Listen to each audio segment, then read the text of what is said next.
अथ दशमोऽध्यायः। भागवत के 10 लक्षण। श्री सुखदेव जी कहते हैं, परीक्षित, इस भागवत पुराण में सर्ग, विसर्ग, स्थान, पोषण, ऊति, मनवंतर, ईशानुकथा, निरोध, मुक्ति और आश्रय, इन 10 विषयों का वर्णन है। इनमें जो 10वां आश्रय तत्व है, उसी का ठीक ठीक निश्चय करने के लिए कहीं श्रुति से, कहीं तात्पर्य से और कहीं दोनों के अनुकूल अनुभव से महात्माओं ने अन्य 9 विषयों का बड़ी सुगम रीति से वर्णन किया है। ईश्वर की प्रेरणा से गुणों में क्षोभ होकर रूपांतर होने से जो आकाश आदि पंचभूत, शब्द आदि तन्मात्राएं, इंद्रियां, अहंकार और महत तत्व की उत्पत्ति होती है, उसको सर्ग कहते हैं। उस विराट पुरुष से उत्पन्न ब्रह्मा जी के द्वारा जो विभिन्न चराचर सृष्टियों का निर्माण होता है, उसका नाम है विसर्ग। प्रतिपद नाश की ओर बढ़ने वाली सृष्टि को एक मर्यादा में स्थिर रखने से भगवान विष्णु की जो श्रेष्ठता सिद्ध होती है, उसका नाम स्थान है। अपने द्वारा सुरक्षित सृष्टि में भक्तों के ऊपर उनकी जो कृपा होती है, उसका नाम है पोषण। मनवंतरों के अधिपति जो भगवत भक्ति और प्रजापालन रूप शुद्ध धर्म का अनुष्ठान करते हैं, उसे मनवंतर कहते हैं। जीवों की वे वासनाएं जो कर्म के द्वारा उन्हें बंधन में डाल देती हैं, ऊति नाम से ही कही जाती हैं। भगवान के विभिन्न अवतारों के और उनके प्रेमी भक्तों की विविध आख्यानों से युक्त गाथाएं ईश कथा हैं।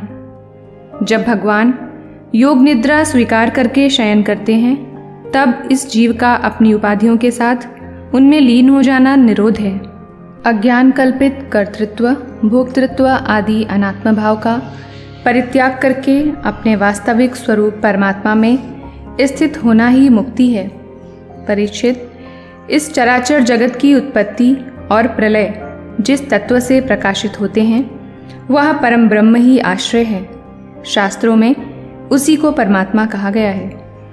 जो नेत्र आदि इंद्रियों का अभिमानी दृष्टा जीव है, वही इंद्रियों के अधिष्ठात्र देवता सूर्य आदि के रूप में भी है।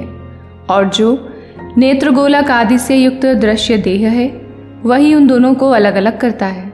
इन तीनों में यदि एक का भी अभाव हो जाए तो दूसरे दोनों की उपलब्धि नहीं हो सकती। अतः जो इन तीनों को जानता है, वह परमात्मा ही सबका अधिष्ठान आश्रय तत्व है।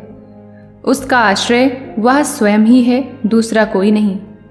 जब पूर्वोक्त विराट पुरुष अंड को फोड़कर निकला, तब वह अपने रहने का स्थान ढूंढने लगा और स्थान की इच्छा से उस शुद्ध संकल्प पुरुष ने अत्यंत पवित्र जल की सृष्टि की।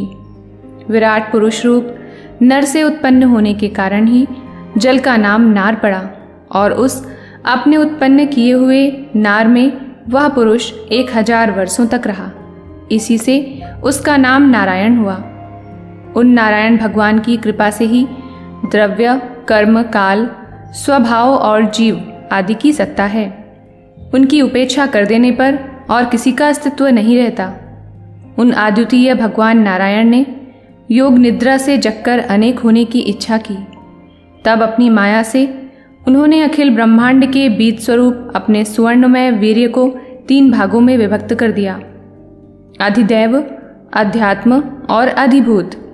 परीक्षित, विराट पुरुष का एक ही वीर्य 3 भागों में कैसे विभक्त हुआ, सो सुनो। विराट पुरुष के हिलने डुलने पर उनके शरीर में रहने वाले आकाश से इंद्रिय बल, मनोबल और शरीर बल की उत्पत्ति हुई। उनसे इन सबका राजा प्राण उत्पन्न हुआ। जैसे सेवक अपने स्वामी राजा के पीछे पीछे चलते हैं, वैसे ही सबके शरीरों में प्राण के प्रबल रहने पर ही सारी इंद्रियां प्रबल रहती हैं, और जब वह सुस्त पड़ जाता है, तब सारी इंद्रियां भी सुस्त पड़ जाती हैं। जब प्राण जोर से आने जाने लगा, तब विराट पुरुष को भूख प्यास का अनुभव हुआ। खाने पीने की इच्छा करते ही सबसे पहले उनके शरीर में मुख प्रकट हुआ। मुख से तालु और तालु से रसनेन्द्रिय प्रकट हुई। इसके बाद अनेकों प्रकार के रस उत्पन्न हुए, जिन्हें रसना ग्रहण करती है। जब उनकी इच्छा बोलने की हुई, तब वाक इंद्रिय, उसके अधिष्ठात्र देवता अग्नि और उनका विषय बोलना, ये तीनों प्रकट हुए। इसके बाद बहुत दिनों तक उस जल में ही वे रुके रहे। श्वास के वेग से नासिका छिद्र प्रकट हो गए। जब उन्हें सूंघने की इच्छा हुई तब उनकी नाक घ्राणेन्द्रिय आकर बैठ गई और उसके देवता गंध को फैलाने वाले वायुदेव प्रकट हुए।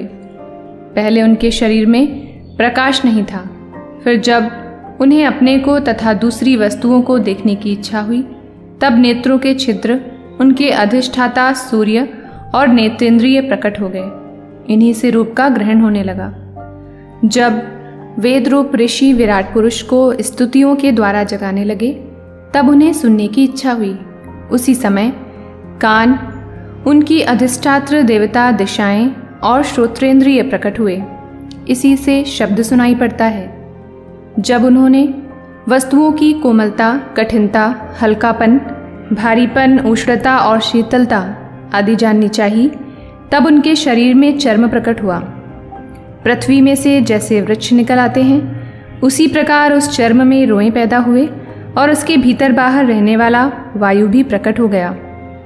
स्पर्श ग्रहण करने वाली त्वचा इंद्रिय भी साथ ही साथ शरीर में चारों ओर लिपट गई और उससे उन्हें स्पर्श का अनुभव होने लगा। जब उन्हें अनेकों प्रकार के कर्म करने की इच्छा हुई तब उनके हाथ उगाए। उन हाथों में ग्रहण करने की शक्ति हस्तेंद्रिय तथा उनके अधिदेवता इंद्र प्रकट हुए और दोनों के आश्रय से होने वाला ग्रहण रूप कर्म भी प्रकट हो गया। जब उन्हें अभीष्ट स्थान पर जाने की इच्छा हुई तब उनके शरीर में पैर उगाए।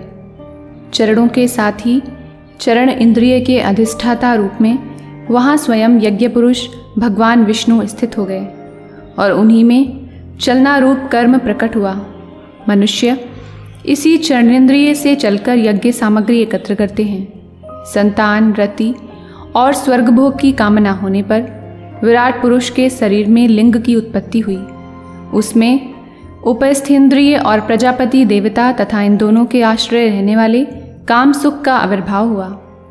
जब उन्हें मलत्याग की इच्छा हुई तब गुदा द्वार प्रकट हुआ। तत्पश्चात उसमें पायु इंद्रिय और मित्र देवता उत्पन्न हुए। इन्हीं दोनों के द्वारा मल त्याग की क्रिया संपन्न होती है। अपान मार्ग द्वारा एक शरीर से दूसरे शरीर में जाने की इच्छा होने पर नाभि द्वार प्रकट हुआ। उससे अपान और मृत्यु देवता प्रकट हुए। इन दोनों के आश्रय से ही प्राण और अपान का बिछोह यानी मृत्यु होती है। जब विराट पुरुष को अन्न जल ग्रहण करने की इच्छा हुई तब कोख, आंतें और नाड़ियाँ उत्पन्न हुईं। साथ ही कुच्छ की देवता समुद्र, नाड़ियों के देवता नदियाँ एवं तुष्टि और पुष्टि ये दोनों उनके आश्रित विषय उत्पन्न हुए। जब उन्होंने अपनी माया पर विचार करना चाहा तब हृदय की उत्पत्ति हुई।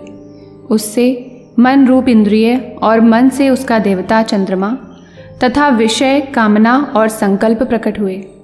विराट पुरुष के शरीर में पृथ्वी, जल और तेज से 7 धातुएं प्रकट हुईं। त्वचा, चर्म, मांस, रुधिर, मेद, मज्जा और अस्थि। इसी प्रकार आकाश, जल और वायु से प्राणों की उत्पत्ति हुई। श्रोत्रादि सब इंद्रियां शब्दादि विषयों को ग्रहण करने वाली हैं। वे विषय अहंकार से उत्पन्न हुए हैं। मन सब विकारों का उत्पत्ति स्थान है और बुद्धि समस्त पदार्थों का बोध कराने वाली है। मैंने भगवान के इस स्थूल रूप का वर्णन तुम्हें सुनाया है। यह बाहर की ओर से पृथ्वी, जल, तेज, वायु, आकाश, अहंकार, महत्तत्व और प्रकृति इन 8 आवरणों से घिरा हुआ है। इससे परे भगवान का अत्यंत सूक्ष्म रूप है। वह व्यक्त, निर्विशेष, आदि, मध्य और अंत से रहित एवं नित्य है। वाणी और मन की वहाँ तक पहुँच नहीं है। मैंने तुम्हें भगवान के स्थूल और सूक्ष्म, व्यक्त और अव्यक्त जिन 2 रूपों का वर्णन सुनाया है कि दोनों ही भगवान की माया के द्वारा रचित हैं। इसलिए विद्वान पुरुष इन दोनों को ही स्वीकार नहीं करते। वास्तव में भगवान निष्क्रिय हैं। अपनी शक्ति से वे सक्रिय बनते हैं। फिर तो वे ब्रह्मा का या विराट रूप धारण करके वाच्य और वाचक, शब्द और उसके अर्थ के रूप में प्रकट होते हैं और अनेकों नाम, रूप तथा क्रियाएं स्वीकार करते हैं। परीक्षित, प्रजापति, मनु, देवता, ऋषि, पितर, सिद्ध, चारण, गंधर्व, विद्याधर, असुर, यक्ष, किन्नर, अप्सराएं, नाग, सर्प, किमपुरुष, उरग, मातृकाएं, राक्षस, पिशाच, प्रेत, भूत, विनायक, कूष्मांड, उन्माद, वेताल, यातुधान, ग्रह, पक्षी, मृग, पशु, वृक्ष, पर्वत, सरीसृप इत्यादि जितने भी संसार में नाम रूप हैं सब भगवान के ही हैं। संसार में चर और अचर भेद से 2 प्रकार के तथा जरायुज, अंडज, स्वेदज और उद्भिज भेद से 4 प्रकार के जितने भी जलचर, थलचर तथा आकाशचारी प्राणी हैं सबके सब शुभ अशुभ और मिश्रित कर्मों के तदनुरूप फल हैं। सत्व की प्रधानता से देवता, रजोगुण की प्रधानता से मनुष्य और तमोगुण की प्रधानता से नारकीय योनियां मिलती हैं। इन गुणों में भी जब एक गुण दूसरे 2 गुणों से अभिभूत हो जाता है तब प्रत्येक गति के 3-3 भेद और हो जाते हैं। वे भगवान जगत के धारण पोषण के लिए धर्म में विष्णु रूप स्वीकार करके देवता, मनुष्य और पशु, पक्षी आदि रूपों में अवतार लेते हैं तथा विश्व का पालन पोषण करते हैं। प्रलय का समय आने पर वे ही भगवान अपने बनाए हुए इस विश्व को कालाग्नि स्वरूप रुद्र का रूप ग्रहण करके अपने में वैसे ही लीन कर लेते हैं जैसे वायु मेघमाला को। परीक्षित, महात्माओं ने अचिंत्य ऐश्वर्य भगवान का इसी प्रकार वर्णन किया है, परंतु तत्वज्ञानी पुरुषों को केवल इस सृष्टि, पालन और प्रलय करने वाले रूप में ही उनका दर्शन नहीं करना चाहिए, क्योंकि वे तो इससे परे भी हैं। सृष्टि की रचना आदि कर्मों का निरूपण करके पूर्ण परमात्मा से कर्म या कर्तापन का संबंध नहीं जोड़ा गया है। वह तो माया से आरोपित होने के कारण कर्तृत्व का निषेध करने के लिए ही है। यह मैंने ब्रह्मा जी के महाकल्प का अवान्तर कल्पों के साथ वर्णन किया है।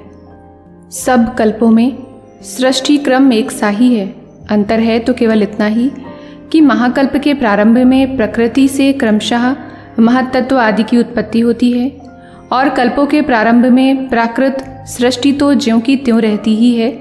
चराचर प्राणियों की वैकृत सृष्टि नवीन रूप से होती है। परीक्षित, काल का परिमाण कल्प और उसके अंतर्गत मनवंतरों का वर्णन आगे चलकर करेंगे। अब तुम पाद्म कल्प का वर्णन सावधान होकर सुनो। शौनक जी ने पूछा, सूत जी, आपने हम लोगों से कहा था कि भगवान के परम भक्त विदुर जी ने अपने अति दुस्त्यज कुटुंबियों को भी छोड़कर पृथ्वी के विभिन्न तीर्थों में विचरण किया था। उस यात्रा में मैत्रेय ऋषि के साथ अध्यात्म के संबंध में उनकी बातचीत कहाँ हुई तथा मैत्रेय जी ने उनके प्रश्न करने पर किस तत्व का उपदेश किया? सूत जी, आपका स्वभाव बड़ा सौम्य है। आप विदुर जी का वह चरित्र हमें सुनाइए।